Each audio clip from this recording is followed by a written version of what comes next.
그래서 신학교 때 신학을 공부하고 많은 책들을 보고 또 교회의 가르침을 보고 그래도 이 숙제는 해결되지 않았었어요.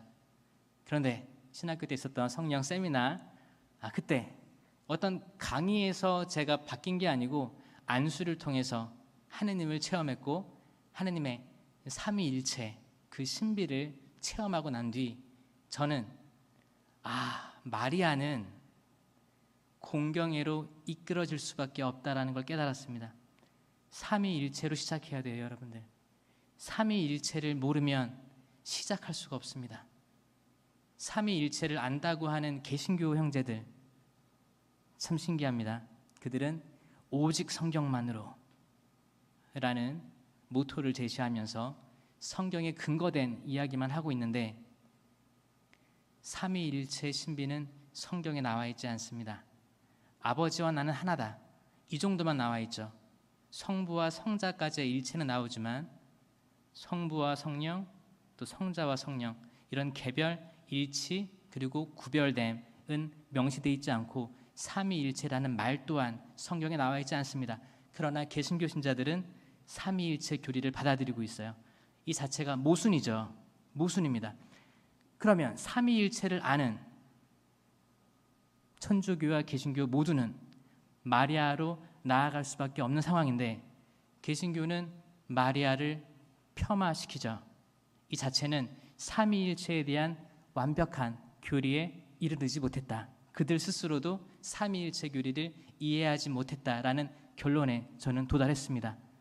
그래서 제가 작년 성모승천 대축일 즈음에 간단하게 만든 영상이 있는데 그걸 올렸는데 개신교 분들이 들어와서 목사님, 신학생들 다 들어와서 댓글을 남기는데 와, 이 사람들 진짜 모르는구나 생각이 들었어요. 그때 깨달았습니다. 이 사람들이 단순히 그냥 비판하는 게 아니고 정말 무지하다. 또 개신교와 천주교의 공통점은 성령 쇄신이에요. 성령을 사랑합니다. 둘 다. 성령을 사랑하는데 삼위일체에 대한 진정한 이해 없이 성령을 사랑한다? 완벽할 수 없어요. 말도 안 되는 얘기예요. 삼위일체에 대한 정확한 이해 없이 마리아에 대한 정확한 이해 없이 성령을 사랑한다? 저는 그때 깨달았습니다. 이 사람들은 저희가 선교를 해야 될 대상이구나. 계속 길거리에서 개신교 신자들이 천주교 신자 빼가죠. 잘못됐습니다. 개신교로 오세요. 말씀이 있습니다. 이 대전제가 바뀌는 거예요. 천주교 신자들이 개신교 신자들에게 선교를 나가야 될 판인 거예요. 지금 성모님에 대한 삼위일체에 대한 교리를 그들에게 알려주고 아니다, 너네 목회자가 또 집사, 권사가 잘못 가르치고 있는 거다라고 데려와야 될 판이라는 걸 제가 뼈저리게 느꼈습니다. 성모님에 대한 강의 어떻게 준비를 해야 될까? 근데 준비를 할 필요가 없었어요. 왜냐하면 제 존재적으로 성모님을 사랑하고 있었기 때문에 두렵지가 않고 그냥 막 나올 수 있었습니다. 성모님은 어떤 분이신가?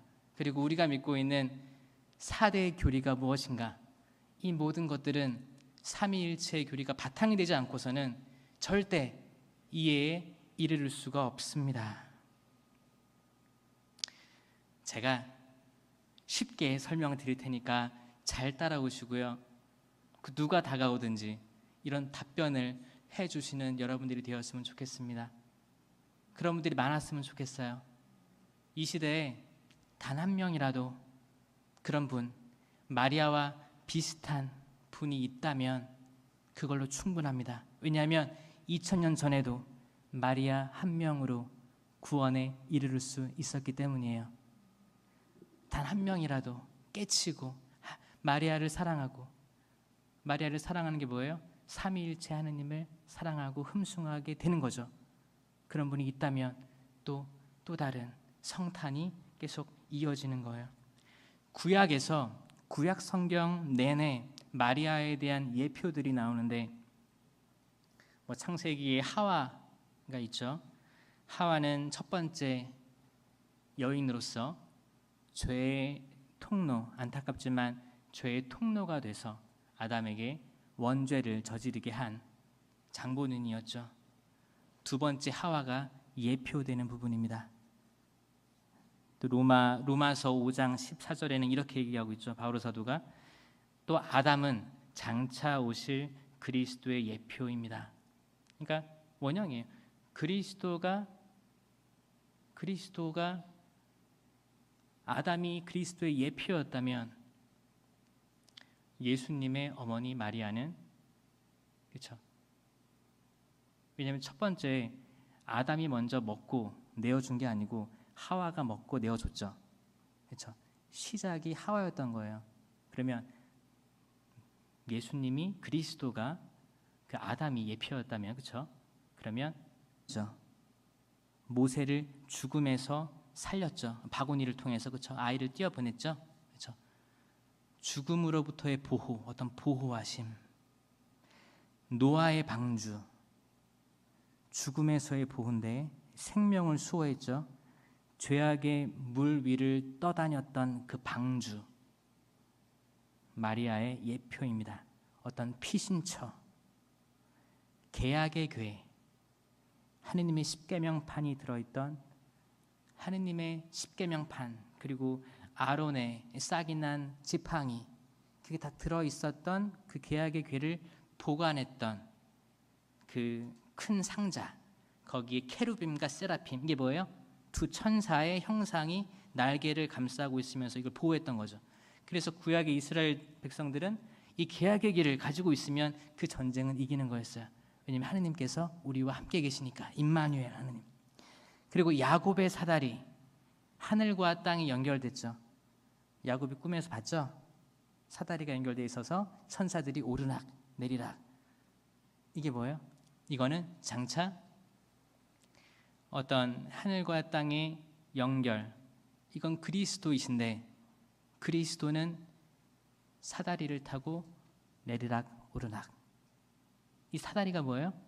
마리아의 예표겠다. 이사야서 7장 14절, 젊은 여인이 잉태하여 아들을 낳고 그 이름을 임마누엘이라 할 것입니다. 이 당시 이사야의 예언은 그 당시 히즈키야 왕에 대한 예언이었는데 신약에 와서 생각해 보면 이게 신약의 예언이었구나라고 받아들이는 거예요. 왜냐하면 가브리엘 천사가 마테오복음 1장 12절에서 동정녀가 잉태하여 아들을 낳으리니 그 이름을 임마누엘이라 하리라 똑같이 인용해서 했거든요. 그러니까 이게 아예 구약에서부터 예표되었구나라고 이해를 하는 겁니다. 그래요. 이런 예표들이 있는데 그러면 삼위일체가 뭘까를 보면 계속 말씀드리지만 삼위일체는 정말 우리가 숙지하고 있어야 됩니다. 삼위, 세 개의 위격, 세 개의 위격이 있는 거예요. 하느님, 아들 예수님, 성령님, 삼위, 일체. 일체가 뭐예요? 하나의 몸이다. 맞죠? 삼위일체는 세 개의 각 구별된 위격이 동시에 하나다. 동시에 하나면서 동시에 셋이다. 셋이며 하나고 하나가 셋인데 셋이면서 계속 셋이 아니라 하나다. 이게 무슨 말이냐? 이거를 잘 이해를 못하니까 지금 개신교와 같은 현상이 이루어지는 겁니다. 이거는 설명할 수가 없는 거예요. 신비, 기적입니다. 기적. 그래서 많은 사람들이 이거를 설명하기 위해서 발버둥 쳤죠. 뭐가 있어요? 태양이 있죠. 태양이 있고 태양에서 나오는 빛이 있습니다. 그리고 그 뜨거움을 또 느껴요. 그래서 어떤 분은 태양이 성부이신 하느님, 빛이 빛으로 오신 예수님, 열이 뜨거운 성령, 이게 모두 다 H2O, 물이니까 이거는 삼위일체입니다. 아닙니다. 세 가지가 다 구별되지만 수증기가 얼음일 수 없고 동시에 물이 얼음일 수 없고 구별되지만 하나의 만족을 못 시키는 거예요.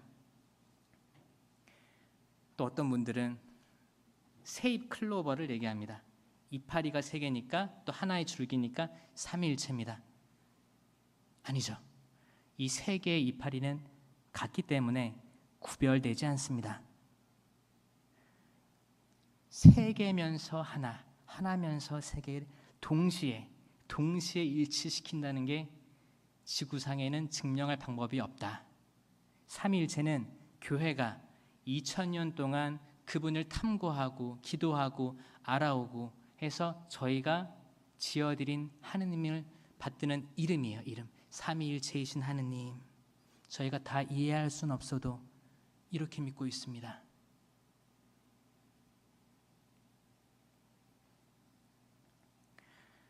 지금은 광야입니다.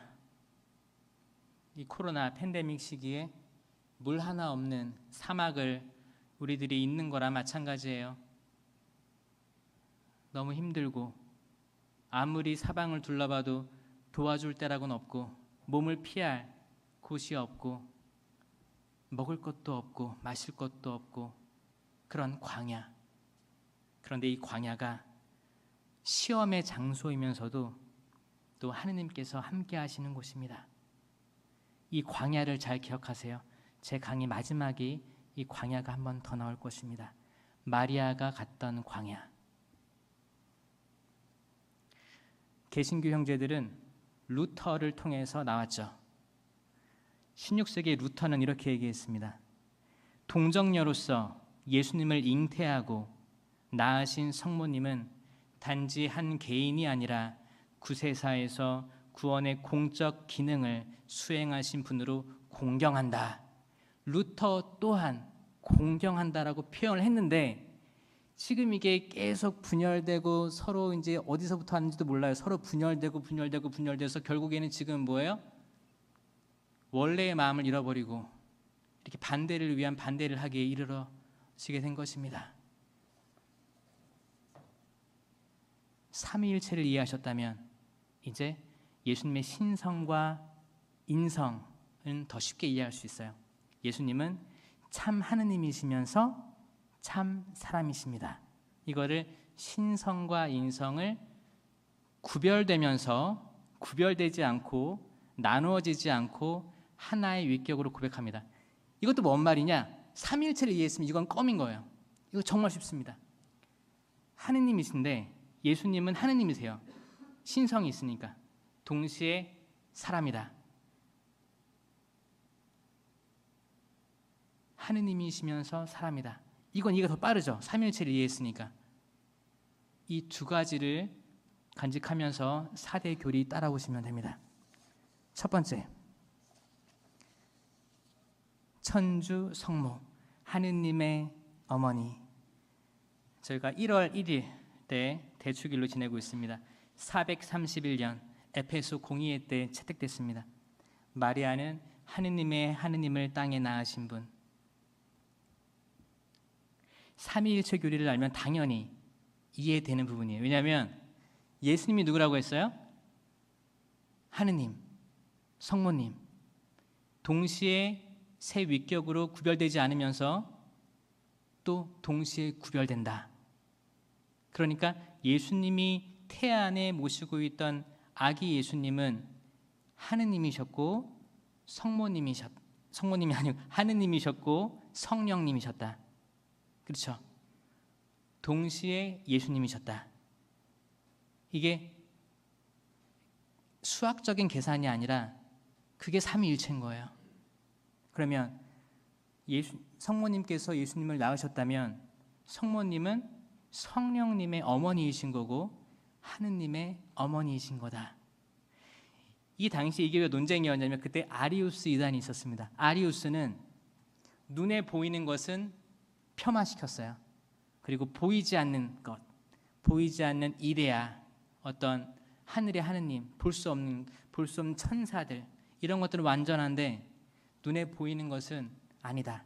그래서 그들은 뭐라고 했냐면 예수님도 하느님이 아니다라고 했어요. 예수님 자체만 인정했고 신성은 없었다. 마찬가지로 성모님 그냥 인간일 뿐이다. 하찮은 인간일 뿐이다. 우리 똑같은 인간일 뿐이다. 이 논쟁에서 교회가 앞세웠던 건 뭐냐면 삼위일체 교리와 신성, 인성에 대한 교리였어요. 그리스도는 구약에서부터 예표되어 온 구세주다. 이 구세주가 단순히 인간이 아니고 동시에 하느님이셨다. 동일 본질이 처음 등장하는 동일 본질. 가톨릭교회 교리서 464항 예수 그리스도께서는 참 하느님이시며 참 사람이시다 라고 고백하는 겁니다. 이것이 성모님께서 예수님의 신성까지 낳아주셨다라는 말은 아니에요. 근데 그 삼위일체 교리에 따라서 그 예수님이 삼위일체 하느님이셨다라고 고백하는 겁니다.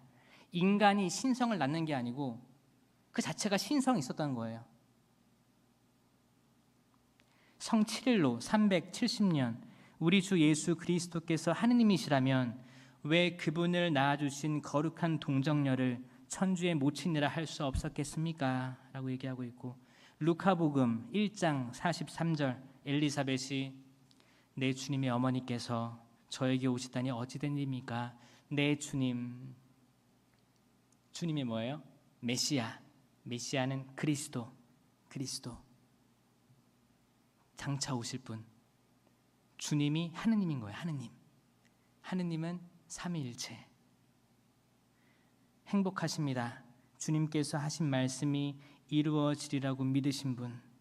그 루카복음 1장 46절에 너무 유명한 마니피캇 나오죠. 성모님께서 스스로 말씀하시는 거예요. 성령에 가득 차서 이제부터 과연 모든 세대가 나를 행복하다 하리니 전능하신 분께서 나에게 큰 일을 하셨기 때문입니다. 이제부터 모든 세대가 나를 복되다 일컬으리니, 모든 세대가 복되다 일컬으리니, 이 성경 말씀은 개신교 분들도 읽고 있는 거예요. 근데 그분들은, 목사님들이 항상 성모님을 폄하하니까 개신교 신자들은 성경은 열심히 읽지만 마리아만 나오면 넘겨버려요. 마리아만 등장하면 기분이 나쁜 거예요. 이게 어떤 영향일까요? 악이죠, 악. 마리아만 등장하면 페이지를 넘긴다는 겁니다. 이 부분을 잘 이해했더라면 깨어 있었을 텐데, 성령으로 가득 차서 한 말씀을 개신교도 읽고 있다는 거예요. 이제부터 모든 세대가 나를 복되다 일컬으리니 라고 예언을 했는데 그들은 이 세대에서 제외되었어요.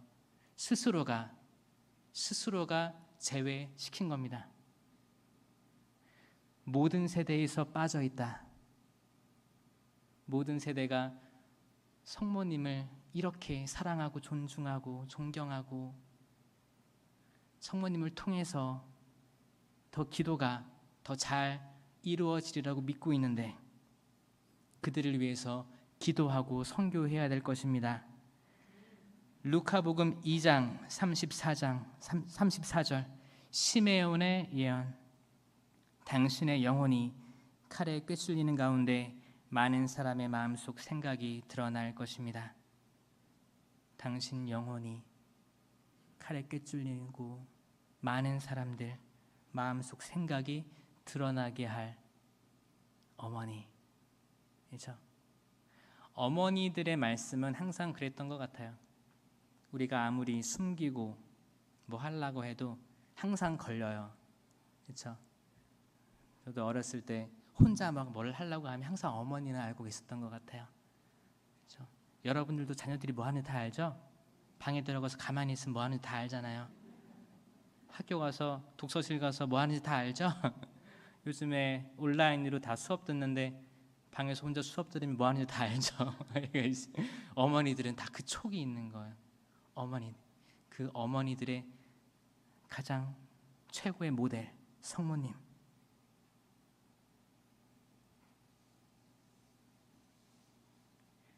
그래서 삼위일체를 교회를 알면 자연스럽게 하느님의 어머니를 우리는 알 수밖에 없다, 이해할 수밖에 없다. 이 부분은 개신교에선 그렇게 반대하진 않는 부분이에요. 믿진 않지만 그렇게 막 치를 떨고 화를 내진 않습니다. 치를 떨고 화를 낼 게 앞으로 나올 세 가지 교리입니다.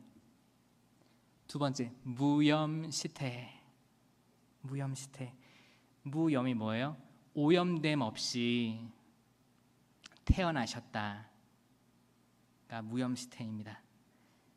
이건 1854년 비오 9세 교황에 의해서 원죄 없이 잉태되신 마리아라고 잘 알려져 있죠. 그러니까 원죄가 없었다. 태어날 때부터. 이 내용이에요. 개신교에서는 모든 인간은 원죄를 가지고 태어납니다. 말도 안 됩니다. 라고 이야기하고 있죠.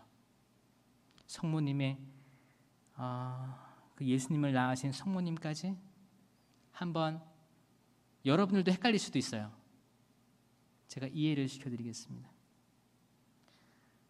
예수님께서 삼위일체 하느님이셔요.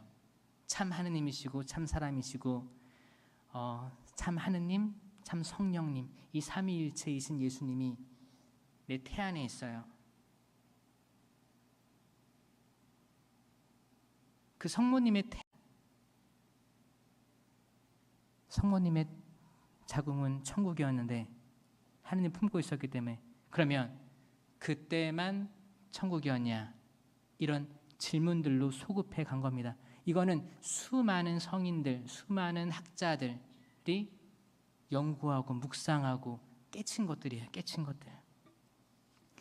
하느님의 특별한 은총으로 보호받았다. 태어났을 때부터. 그래서 천주교회는 요아킴, 안나, 성모님의 어머니, 아버지도 저희가 성인으로 모시고 기도해드리죠. 그때가 지금 저희가 지내는 그 조부모의 날, 할아버지 할머니의 날의 기원이 마리아의 어머니 아버지예요. 그러니까 예수님의 외할아버지 외할머니죠. 그들이 성인인 거예요. 천주교는 굉장히 체계적입니다. 이해가 잘 돼요. 그렇죠? 이것도 알려줘야 돼요. 선교 나가야 됩니다. 선교. 이것만 더 알았더라면 그들은 더 많이 발전할 수 있었을 텐데 너무 안타까운 마음이 있어요. 그러면 원죄 없이 잉태되신 마리아를 봤을 때 원죄를 알아야 됩니다. 원죄는 뭐예요? 첫 인류 아담과 하와가 지은 죄가 원죄죠. 우리 모두 원죄를 가지고 태어났습니다. 원죄가 뭐예요? 그러면 지금 방금 태어난 아기가 원죄가 있어요. 그럼 이 아이가 잘못된 거예요? 아니죠. 원죄는 우리가 직접적으로 짓는 죄가 아닙니다. 원죄와 본죄가 있어요. 본죄. 원죄와 본죄가 있는 거예요. 본죄는 내가 지금 뭘 훔치고 욕을 하고 누굴 죽이고 십계명에 반한 게 본죄. 그렇죠? 내가 직접 짓는 죄가 본죄. 원죄는 죄의 경향성이라고 합니다. 경향성. 그게 뭐예요? 제가 졸면 흔들려서 쓰러지겠죠. 그 피사의 사탑 알아요? 약간 기울어져 있는 거? 기울어져 있죠. 그리고 뭐예요? 만약에 뉴턴이 발견했죠. 사과가 사과나무에 달려 있어요. 사과가 힘이 없어가 떨어지면 땅으로 떨어지죠. 이 경향성이에요. 아, 이렇게 되겠구나 라고 이해하는 겁니다. 자연스럽게. 우리 중력이 있으니까 땅에 서 있죠. 이 경향성. 아, 내 아들이 방에 지금 혼자 들어가서 조용하니까 뭔가 꾸미고 있겠구나. 그런 거. 경향성. 아, 당연히 그럴 수 있겠구나. 아, 또 친구들하고 밤에 나갔으니까 뭐 술 한잔하고 들어오고 있구나. 그런 거 있잖아요. 당연히 우리가 이해되는 거. 이건 지금 지은 죄가 아니고 그렇게 될 경향성을 이야기하는 게 원죄입니다. 원죄로부터 보호받았다. 초월적인, 초자연적인 하느님의 보호. 보세요. 지금 이 지구를, 우주를 창조할 때 하느님께서 보시니 참 좋았다라고 하셨죠. 그리고 6일째 때 사람을 창조하셨어요. 첫 사람, 원죄를 지을 그들도 참 보기 좋게 만들고 창조하셨는데, 또 개신교 형제들이 좋아하는 게 있어요.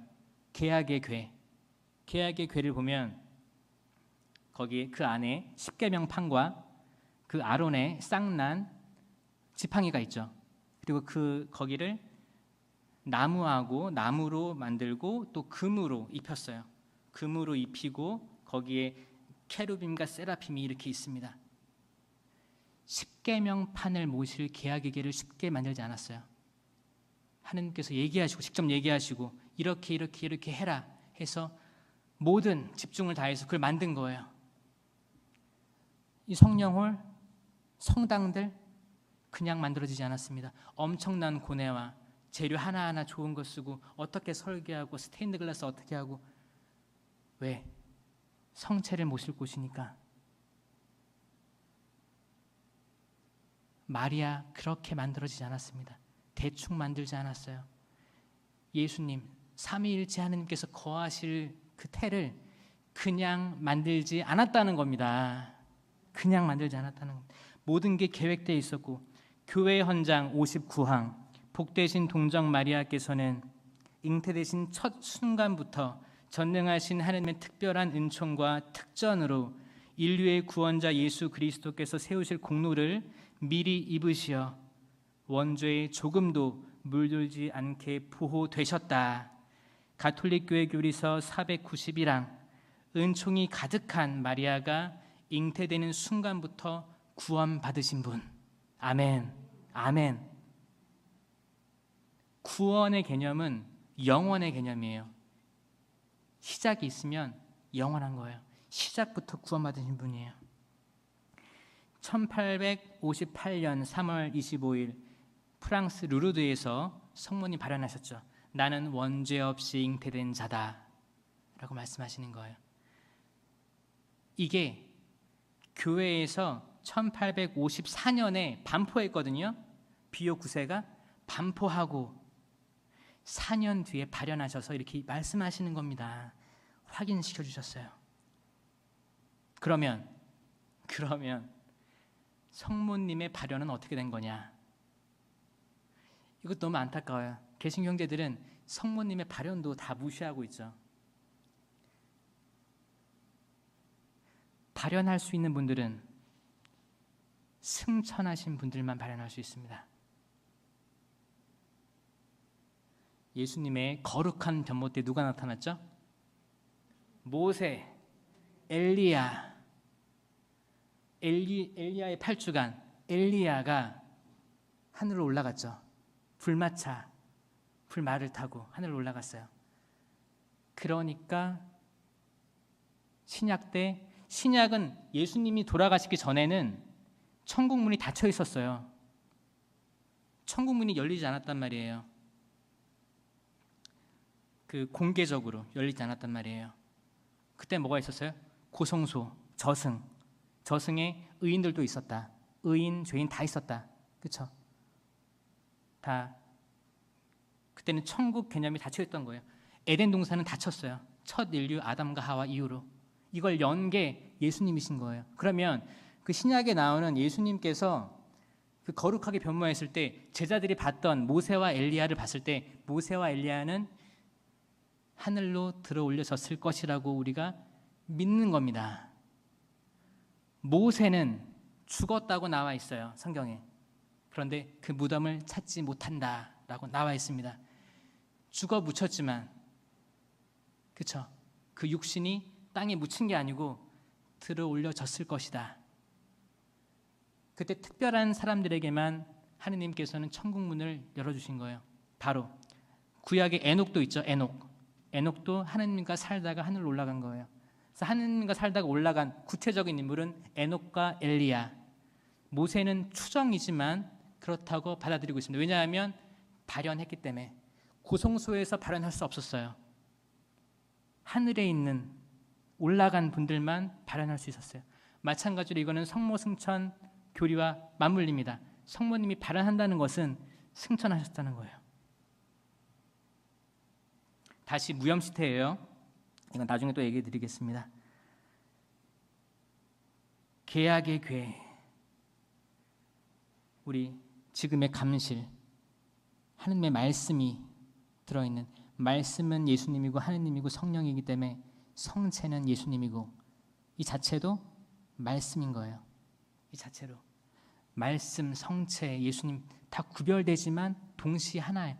이게 다 삼위일체 교리를 알면 우리가 더 빨리 받아들일 수 있는 부분들, 큰 은총이에요. 이거는 철학이고 신학입니다. 이런 것들을 아는 여러분들은 복되신 거예요. 들을 귀가 있는 자는 알아들어라. 복되신 겁니다. 너무 큰 거죠. 큰 은총들이죠. 이 감실도 그냥 만들어지지 않았어요. 그냥 대충 막 플라스틱으로 만들지 않았어요. 그렇게 만들어진 거. 그렇게 만들어진 성모님.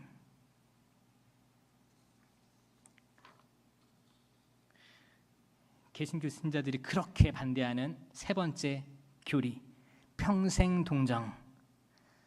와, 개신교 분들은 치를 떨어요. 치를. 저는 왜 그렇게 그들이 화를 내는지 모르겠어요. 화가 가득 차 있어요. 저는 이전에는 거기까지는 신경을 안 썼거든요. 근데 제가 그 영상을 올리고 달리는 댓글들, 목사님들, 신학생 다 포함해서 553년 콘스탄티노플 2차 공의회 때 확정됐습니다. 평생을 거룩하고 동정으로 지내셨다. 해산 때만, 그렇죠? 해산 때는 동정녀가 잉태되어라는 성경 구절이 있으니까 그들도 동정일 때 잉태했다고 믿습니다. 첫 아들이라는 거 인정을 해요. 근데 그때만 그랬고 평생 아니다. 그때 고향에 갔을 때 거기 형제들, 누이들 찾아와서 하지 않았냐? 구체적인 이름도 나와 있지 않냐? 근데 그들은 원문을 안 봤어요. 성경 원문도 안 봤어요. 원문에는 형제라고 되죠. 형제. 그 당시 형제는 다 일컬어요. 저희가 미사할 때 형제 여러분 하죠. 이 미사 경문에 형제 여러분이라고 써 있어요. 이 형제에는 형제 자매 포함된 거예요. 여러분들 헷갈릴 수 있어서 제가 형제 자매라고 하지만 형제에는 다 포함된 전통적인 말입니다. 전통적인 말. 그래서 동정녀이면서 또 어머니, 이 자체가 패러독스고 모순이죠. 근데 이것까지는 그들도 받아들여요. 동정녀 맞고 또 어머니도 맞다. 성경에 나오니까 여기까지 이해가 되는데, 동정성과 모성이 동시에 충족된다는 게 이건 기적이잖아요. 기적. 기적을 입으신 분한테 왈가왈부를 왜 하느냐. 동정성과 모성이 동시에 있는 거예요. 이 자체가 삼위일체라 마찬가지로, 또 신성, 인성 둘 다 가지고 있다는 거 마찬가지로 신비입니다. 신비예요. 신비. 그래서 출산으로 인해서 출산 이후에는 아닐 것이다라고 하는 게 개신교 입장. 가톨릭 교회 교리서 510항, 마리아는 당신 아드님을 동정으로 잉태하시고 동정으로 길렀으며 동정으로 젖을 먹이셨으니 그분은 평생 동정이셨습니다. 성 아우구스티노의 설교집에 나와 있어요. 성 베드로 크리솔리고 380년. 이것은 자연의 질서를 초월하는 하나의 표지입니다. 이성을 초월하는 하늘의 권능입니다. 자연을 넘어서는 창조주의 업적입니다. 인간적인 것이 아니고 신적인 것입니다. 라고 일찍이 교부들이 밝혔습니다.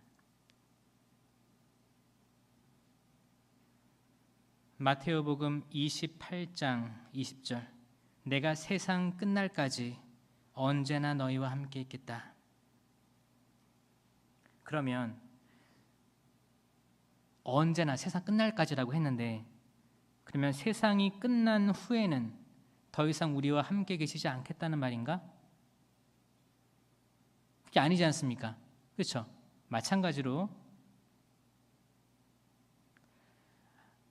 아내가 아들을 낳을 때까지 잠자리를 하지 않았다라는 성경의 말씀은 뭐뭐에까지라고 명시된 거는 개신교의 그 논증인데, 그 당시의 말은 이 시점까지를 설명하기 위한 표현이지 그 후에는 그것과 반대되는 일이 있을 거라는 말이 아니에요. 마찬가지로 지금 마태복음 28장 20절을 들었잖아요. 예로 들었잖아요. 내가 세상 끝날까지 함께 있겠다. 그때 같이 뭐뭐까지를 같이 사용했는데, 성경에서는 그 단어를 같이 사용했는데, 그렇다고 해서 그 세상 끝날까지 그 이후에는 그것과 반대되는 상황이 없을 거다라는 거예요. 마찬가지로 아들을 낳을 때까지는 잠자리를 하지 않았다라는 말 했을 때 뭐뭐까지, 근데 그 끝났다고 해서 그 뒤에는 역전될 상황으로 이 뭐뭐까지를 쓰지 않았다. 그리고 개신교에서도 그래요. 맏아들이라는 표현을 통해서 평생 동정이 아닐 것이다라고 얘기합니다. 유다인들의 풍속을 볼까요? 맏아들에게 장자권이 주어졌어요. 유다의 부모들은 첫 아들을, 그 뒤에 다른 아들이 있건 없건 맏아들이라고 불렀습니다. 그 당시 상황을, 풍속을 이해하지 않고 성경 문자주의죠. 성경만 읽고 맏아들이니까 분명히 뭐 둘째 아들, 셋째 아들 있었을 거 아니야. 이 자체가 얼마나 불경스러운 생각입니까? 상상입니까?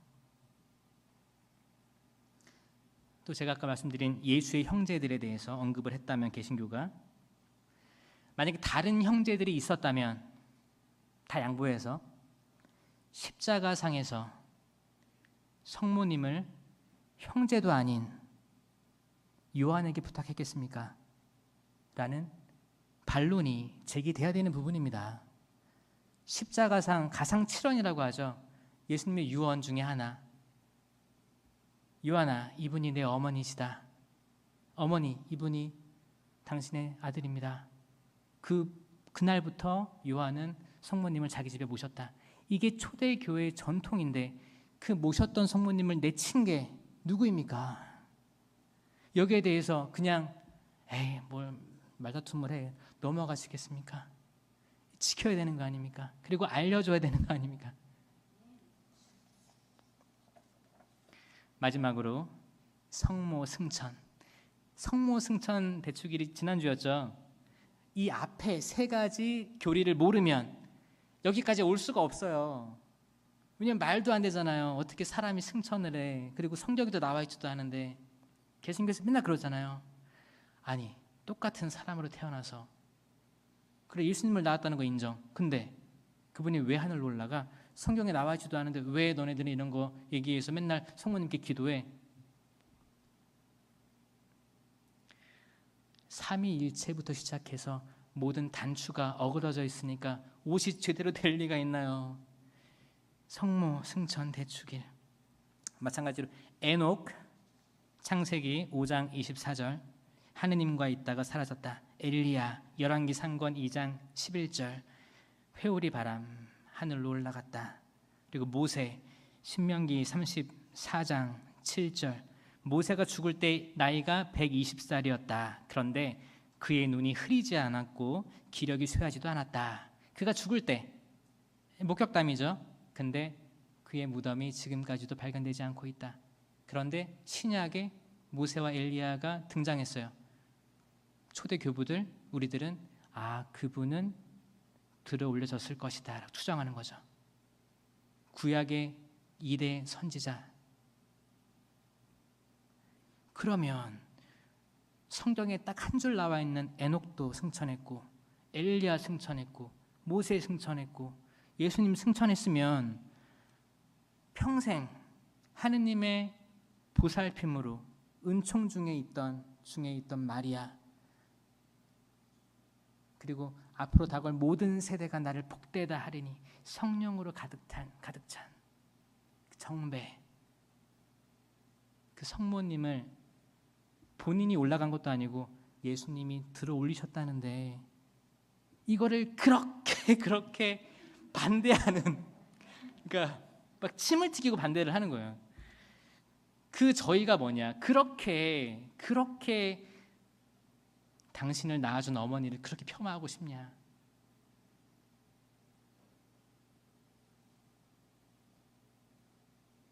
그 사랑이 느껴지세요? 아들에 대한 아들 예수님이 성모님을 얼마나 사랑했는지. 이건 아들과 어머니의 사랑 이야기입니다. 사랑이에요, 사랑.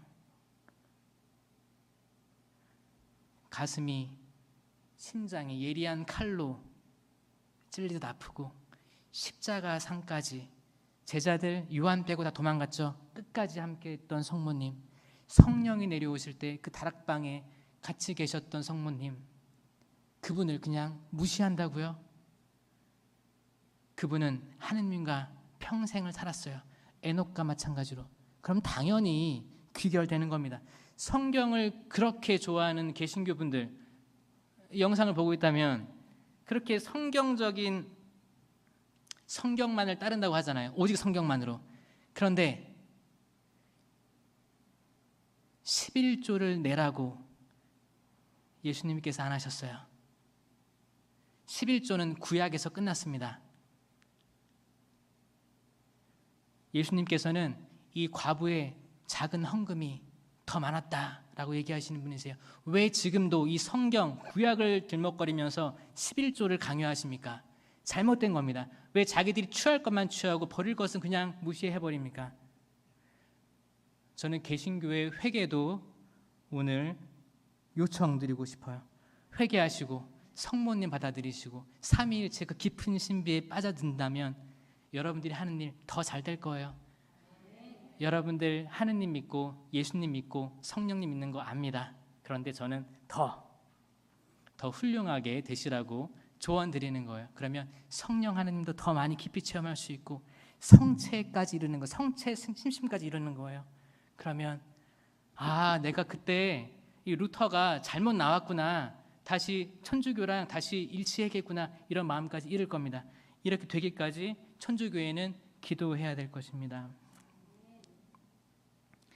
사람의 죽음은 죄에 따른 벌이라고 바오로 사도가 로마서 5장 12절에서 얘기했죠. 그래서 원죄를 가진 모든 인간은 죽음을 맞이한다라는 게 통설입니다. 그런데 원죄가 없으신 성모님께서는 죽음과는 상관이 없으신 분. 인도에 성모님 무덤 성당이 있어요. 그 무덤 성당이 거기서 죽으신 게 아니고 거기서 마지막 발자취가 있었다는 거예요. 그리고 돌아가셨는지 실제 무덤이 있는지 하늘로 올라가는 걸 본 사람 다 없습니다. 없어요. 근데 교회가 이렇게 받아들이고 인정하고 있고 지금 수많은 발현들을 통해서도 성모님이 고성소에 들어가실 분이 아니다라는 것을 증명하고 있습니다.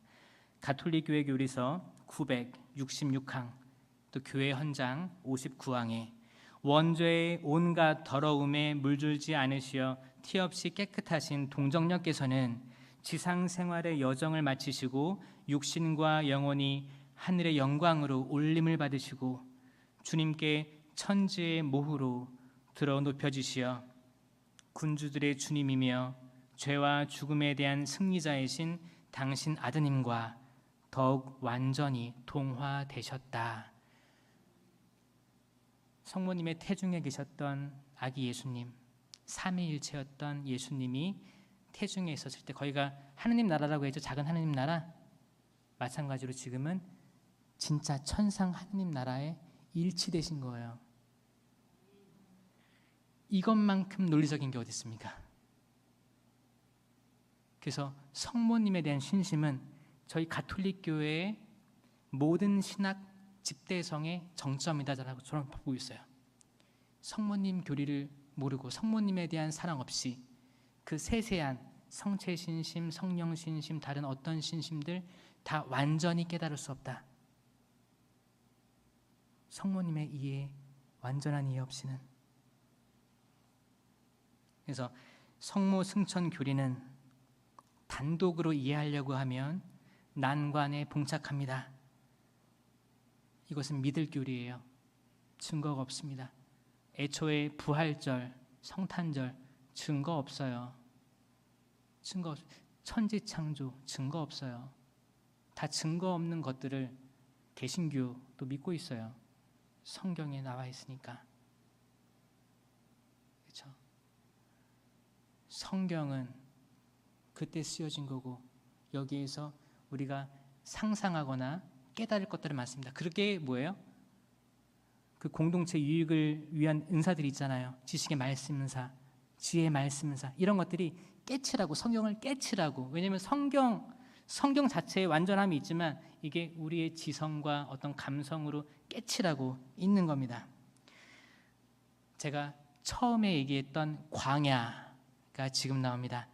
요한묵시록 12장 13절의 말씀으로 강의 마칠까 합니다. 용, 악마죠. 자기가 땅으로 떨어진 것을 알고 그 산의 아이를 낳은 여인을 쫓아갔습니다. 그러나 그 여인에게 큰 독수리의 두 날개가 주어졌습니다. 이건 승천과 굉장히 연관되어 있는 표현이에요. 독수리 두 날개. 그리하여 그 여인은 광야에 있는 자기 처소로 날아가 그 뱀을 피하여 그곳에서 보살핌을 받았습니다. 이게 요한묵시록의 말씀이에요. 그 처소가 뭐예요? 하느님 나라. 광야라고 표현되어 있죠. 근데 그거 아세요? 광야는 우리가 겪는 어려움의 장소이기도 하지만 여기가 하느님 나라예요. 이 물 없고 메마른 땅, 지금 내가 희망이 없고 내가 하는 일 잘 안 되고 이게 언제까지 지속될지도 모르고 계속 걸어가도 사막일 것 같은 그런 데 있죠? 이 광야. 이곳이 사막이지만 광야지만 여러분들이 하느님을 만날 수 있는 하느님 나라가 되기를 원합니다. 독수리 날개가 생겨서 성모님처럼 그곳에 이르기를 원합니다. 이 영상을 보시는 모든 분들 정말 어려운 시기를 살고 있습니다. 이 어려운 시기 하느님께서 도와주실 거예요. 삼위일체이신 하느님, 예수님, 성령님께서 도와주실 거예요. 그리고 그 무엇보다도 지금 포도주가 떨어진 이 카나의 혼인잔치를 잘 알고 계실 성모님께서 기억해 주셔서 아들 예수님께 부탁하실 겁니다. 얘야, 술이 떨어졌구나. 그러면 그때 기적을 할 계획이 없었는데도 기적을 지금 이루어 주실 것입니다. 성부와 성자와 성령의 이름으로 아멘.